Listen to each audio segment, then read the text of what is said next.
Hey guys, how's it going? My name is Jameson Reynolds and I'm your worship and media pastor at South Community Church. And this is part 3 of our video tutorial on how to use ProPresenter and how we use it with our SEC media and tech team. We talked a little bit in our last video just about an overview of what to do pre-service and how the elements work. And I just want to go further in depth on that and just more just logistical things. Our services are usually pretty identical week to week. We do that because we found a good flow to how things work and how the elements work together. And usually you'll notice that in the playlist things usually tend to end up in the same spot. We have the announcement video that will be looping before the service. That's always first. We'll have a song the band usually kicks off with. Kenny will come up and do a welcome and announcement slides.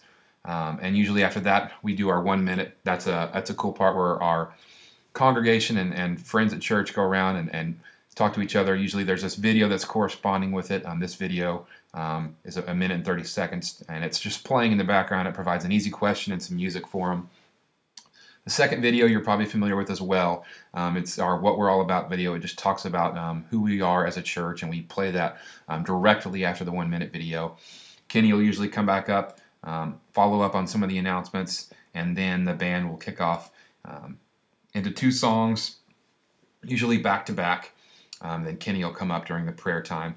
There's not really a slide for the prayer time, but usually what we usually do is we just go to our logo during the prayer time. The logo is a great thing. If you don't know what to put on the screen and you don't want a black screen that's empty, you simply hit logo, and that's the easiest thing to do. Or if there's something on the screen that you don't want to be on the screen, you can hit logo, or you can hit the X button, which clears everything off. So during the prayer time, usually just the logo, or unless there's a verse or a lyric that Kenny wants up. Then there's usually followed off with one song. After the final song, we usually have an intro video. The intro video is a great way that the band kind of transitions off stage, and Kenny or whoever's speaking that day transitions to the stage. It's usually about 45 seconds to 2 minutes, not any longer than that. Definitely want the lights blacked off for that, so the stage can be dark and the stage can be cleared without being distracting, and the video can kind of prepare for the message that day. And then usually any pertinent verses that are after that.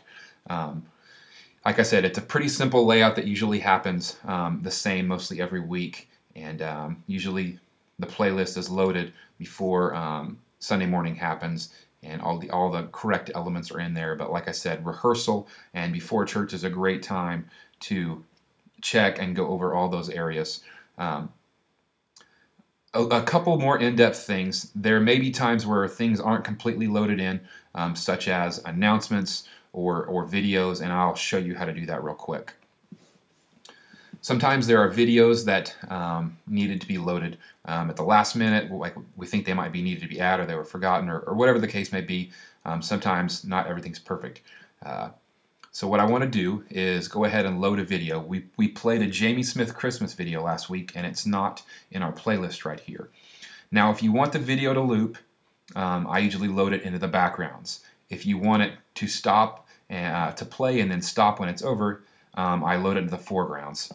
And so I open up my foregrounds because I want this video to stop. You go to File, Import Video and Image, and you just kind of have to track down wherever that file may be. Usually my backup hard drive and my video archive drive are there. This video is on the video archive, and it's loaded under miscellaneous videos, and it should be Christmas Experience with Jamie Smith right here. You click open and it imports it, and you can see it was added right there.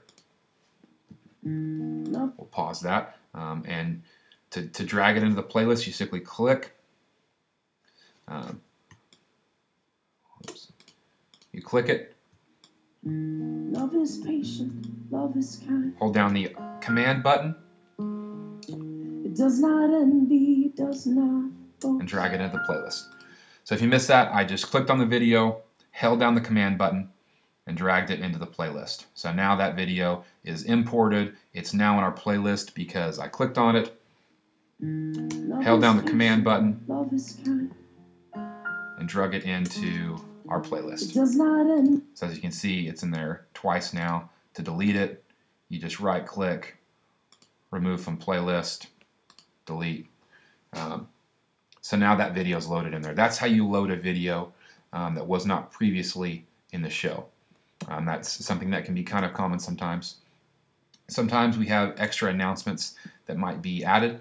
And you want to make sure when you're editing these announcements, you're not trying to edit it from the playlist. Rather, you find the root file in the library. And once you click on it to the library, you can click Edit. And it's real simple. Wherever you want to put it, if you want it to be the second announcement, you just click the plus button. If you want it to be the third, wherever you want it to happen, or where you can move slides around.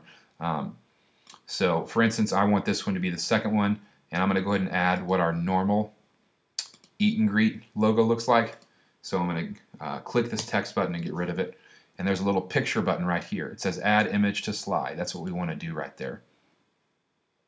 And so let's click on Graphics, Announcements, and let's look up the Eat and Greet.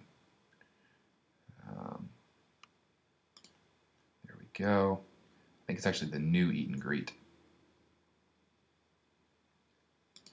You click it, you hit Select, and now we have it in there. And you hit Done. And if you're finished with it, like I said, you can see how it's yellow. To make sure that it's saved, you hit Command S and save that. And now you have that new announcement in there. Or if there's something on there you don't want the chili cook-off, you just hit the minus button right down here. It makes that go away. Hit Done, save. Now our new announcements are in there. So that's some of the little more in-depth things that sometimes you may or may not have to do. But like I said, for further information on some really in-depth tutorials, it's really helpful to go to renewedvision.com. They have a great set of videos there, and you can get even more in-depth. But this is kind of how we use it at SCC. Thank you for watching if you did, and we are really excited that you are part of our media team, and we really are thankful for your serving and thankful for your heart to be a part of what God is doing at South Community Church. Thanks so much.